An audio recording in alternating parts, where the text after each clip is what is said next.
In this video, we're going to talk Runewars miniature game.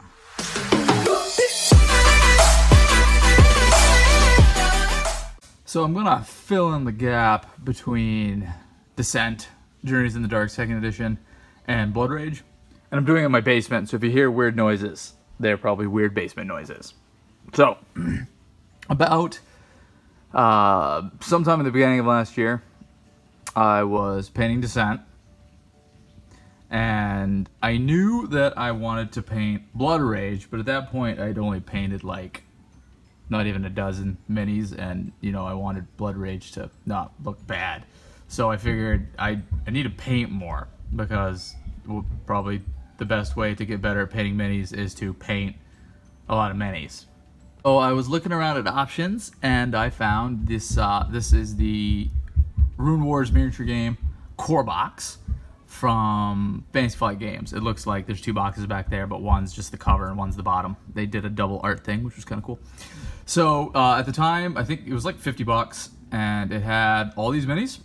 It had two armies, which I figured is a good way to, or an easier way to get one of my friends to play with me, because I could be like, here's an army. And it had an interesting mechanics by the sound of it, and I figured, hey, I'll get it.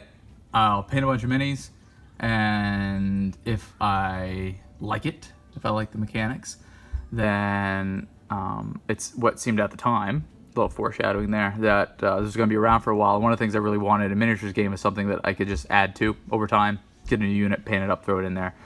They'd already announced 2 more factions, and it looked like this game was going to be around for a little while. So I ordered it, and I painted it, and I learned a lot about painting. I figured out how to use a wet palette in here, and dry brushing, and just layering, and just all little OSL. I tried to do a little OSL. It didn't come out great, but I tried, and it was just a lot of fun. And I learned a lot and had a really great time. I really started thinking about basing at this point when I was playing Descent. I didn't care about basing.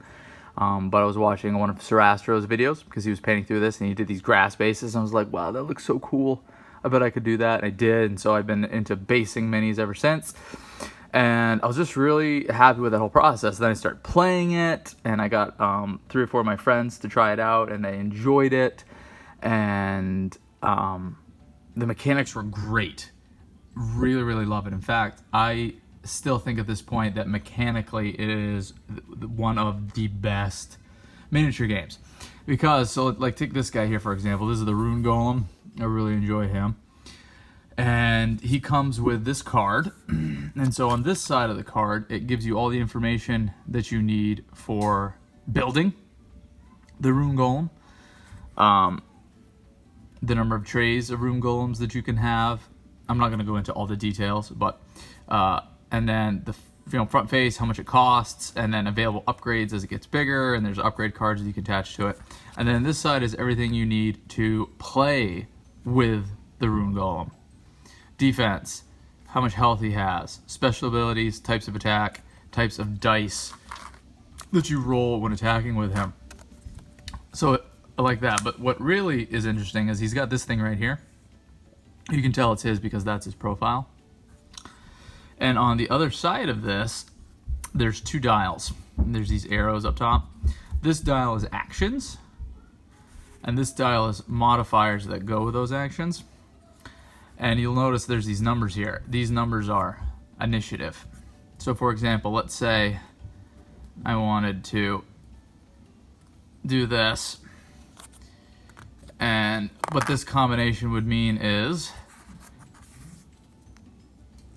at initiative count 8, he's going to make a move straight forward using the 2 movement template. And then this means he's going to charge. So if he collides with an enemy tray, he can make an attack. And at the beginning of the game, every single unit has one of these. And you will sit down for all the guys in your army, and your opponent will sit down all the guys in his army, and you will program in what you want each one of your guys to do. And then whoever the turn player is will start at, and there'll be initiative 1. And then anybody that has a guy with the numbers 1 will reveal their dial, do the action. And then it'll be 2, 3, all the way up. This guy's really slow. That's why that's an 8. There's a move here that is faster. You can move 4, but it had there's a mechanic called casting of runes, and based on how those runes showed up that round, he's going to move a distance. So you may end up not going as far as you want, but you get to go earlier. And if he's already in melee, you 5, and it's just all kinds of really interesting stuff. And so you would program your whole turn based on what you think the other guy was going to do. And there was a reference sheet for all the dials, so you had an idea of what everybody was capable of. You'd program it, and then you'd execute it. And it was just great. I wasn't sure if any other game that was doing it at the time. It was executed really, really well. You did your movement with these movelet templates, and so you didn't have to measure, which at the time I really wasn't into measuring. You know, he had a range ruler that was the same thing, and I loved it. And I was excited, and I decided this was going to be my miniature game that I was going to play. So I got it done sometime last summer, I think. And after painting all of these guys, I was feeling confident that I could start painting Blood Rage and it wouldn't look terrible. And I started painting Blood Rage. And then kind of the information about Runewars started drying up a little bit. And we were all like, oh no, is Fantasy Flight going to bail on the game? Because they were really pushing Star Wars Legion really hard. And I really wasn't interested in Star Wars Legion. I like Star Wars. I don't know how much I wanted to paint Stormtroopers and the Rebels. The minis just didn't look as cool as like skeletons and rune golems and stuff like that. And it still had like unit coherency and stuff, and I wasn't a big fan of those kind of mechanics. And so we were like, maybe Runewars is getting kind of pushed to the side because of Star Wars Legion. But then they announced a bunch of new special characters. So they have these guys up here on these diorama bases. These are special characters, and they're neat because either they can go in an army and be kind of like the general, or you can actually take them and slot them into another unit, and then they actually add special abilities and special powers to those other units. So there's a lot of interesting things you could do with them. You could only have a certain amount of them in your army based on how many points. And so they announced, I think, a third one for all 4 factions, and they announced some more units to kind of flush out the factions. And we were like, yes, Runewars is still alive. So then it was about, I started wrapping up Blood Rage at the end of 2018.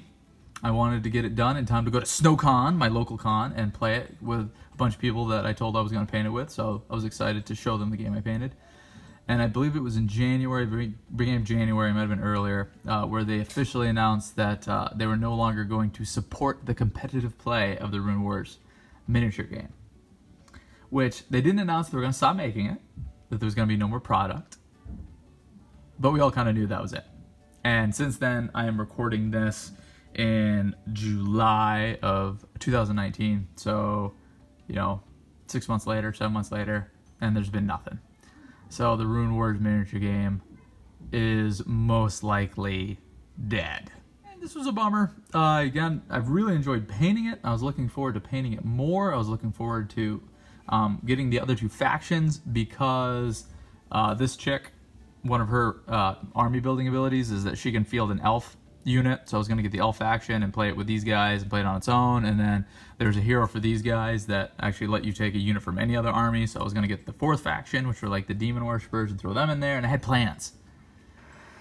And I could still do all that, but at this point the content is limited, and I'm going to hit a wall, and there's going to be no more Runewars. And my desire to play a miniatures game in which over an extended period of time I'd be able to pick up new models, paint them, add them in, I just know it's not here for Runewars.